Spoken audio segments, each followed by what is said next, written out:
Hello everyone, good morning, welcome back to my channel. তা আজকে সকাল সকাল ব্লগটা এখান থেকেই শুরু করলাম। এই ভিডিওটা করেছিলাম রবিবার, তাই এতদিন ভিডিওটা ছাড়া হয়নি। তো সকালবেলা ঘুম থেকে উঠে দেখি রাস্তাঘাটে এইরকম পরিস্থিতি। জানো তো, আগের দিন কিন্তু সেরকম কিছুই ছিল না। এক রাত্রে সারা রাত বৃষ্টির জন্য আমাদের পাড়াটা এরকম অবস্থা। শুধু আমাদের পাড়া কেন, সব জায়গাতেই জলে থই থই করছে। তো চারিদিকে জল দেখে তো পুরো অবাক। প্রথমে আমাদের উঠোনে গেছিলাম, উঠোনের উপর এক হাঁটু পর্যন্ত জল ছিল। তারপর মাকে বললাম চলো তাহলে ছাদে গিয়ে দেখি কোথায় কোথায় জল জমে আছে। তাহলে তখনও খুব বৃষ্টি পড়ছিল, ঝড় হাওয়া বাতাস দিচ্ছিল। তো এইদিকে মা আর আমি ছাতা নিয়ে চলে এলাম, তখনও খুব বৃষ্টি হচ্ছিল। তো দেখো আমাদের এই দিকটাতে রাস্তার দিক, এখানে রাস্তা ছিল, তার দুপাশে হালকা একটু পুকুর ছিল, সেরকম জল ছিল না। যে কচু গাছগুলো ছিল সেখানে পুকুর ছিল, আর রাস্তা আর পুকুর কোনটা কি সেটা তো কিছুই বোঝা যাচ্ছে না।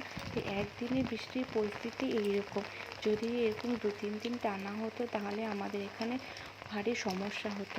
তবুও আমাদের এখানে মাইকে অ্যানাউন্স করে দিয়েছিল যে জল বাড়তে পারে, তাই একটু সাবধানে থাকার জন্য। তো এদিকে প্রচণ্ড বৃষ্টির জন্য গাছপালার অবস্থাও কিন্তু সেরকম একটা ভালো ছিল না। সব অনেক গাছই ভেঙে গেছিল। তো দেখো এখানে রাস্তাটাও দেখালাম যে জল পড়ছে। এখানে গাড়ি ঘোড়া তো একদমই চলতে পারছে না, দোকানপাট মোটামুটি সবই বন্ধ। তো ছাদে উঠে চারিদিকে দেখছি যে জল আর জল, আর কিছুই দেখা যাচ্ছে না। রাস্তাঘাটে তো কোনো মানুষই নেই, কাউকেই দেখা যাচ্ছে না। দেখো চারিদিকে এতটাই জল হয়েছে। ছাদে উঠে দেখলাম। তো এবার যাবো নিচে গিয়ে দেখবো যে আর কোথায় কোথায় জল জমেছে। আর এতটা জল দেখে সত্যিই খুব ভয় পেয়ে গেছিলাম। আর এই জলে জানো তো অনেক ধরনের পোকামাকড়, সাপ সবসময় দেখি ভেসে যাচ্ছে। তো এগুলো দেখে তো ভীষণ ভয় লাগে। তো ওপর থেকে তো নিচে চলে এলাম, বেশিক্ষণ থাকতে পারছিলাম না, প্রচণ্ড বৃষ্টি হচ্ছিল। তো নিচে চলে এলাম।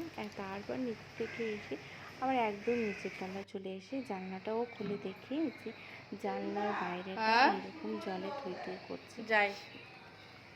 তো যাই হোক, কিছু তো করার নেই। তো চলো, এখন বাজে সকাল 7টা। তাই আমি সমস্ত কিছু সবাইকে টিফিন করে স্নান করে পুজো দিয়ে তারপর তোমাদের সঙ্গে দেখা হবে দুপুরবেলা। তো এখন বাজে দুপুর 11টা। তাই সব 2 দিন ধরে তো বৃষ্টি হচ্ছিল, তাই ভাবছিলাম যে না, আজকে আর ভাত করবো না, একটু খিচুড়ি করি। তো খিচুড়ি আমি চাপিয়ে দিয়েছিলাম। আর এদিকে করেছিলাম চাটনি আর কিছু আলু ভাজা। খিচুড়ির সঙ্গে যে কিছু একটা সবজি করব সেটা করার মতন পরিস্থিতি ছিল না, কারণ রাস্তাঘাট সবই বন্ধ ছিল, যাবার মতন কোনো পরিস্থিতি ছিল না। তো চলো, যাই হোক, আমার খিচুড়িটা হয়ে গেছে। এবার খাবার টেবিলে সবাই খাবার জন্য বসে আছে। তাই আমি সবাইকে গরম খিচুড়ি দিয়ে দেবো। তো বর্ষার সময় তোমরা কে কী খিচুড়ি খেতে পছন্দ করো আমাকে কিন্তু অবশ্যই কমেন্ট করে জানিও। তো ভিডিওটা যে যেখান থেকে দেখছো তাদের পাড়ার কীরকম অবস্থা জলে, তো আমাকে অবশ্যই কমেন্ট করে জানিও। আর আমার ভিডিওটা ভালো লাগলে আমার পাশে থেকো, সাথে থেকো। তো ভিডিওটা এখানেই শেষ করছি, আবার দেখা হবে পরবর্তী একটা নতুন ভিডিওতে। টাটা।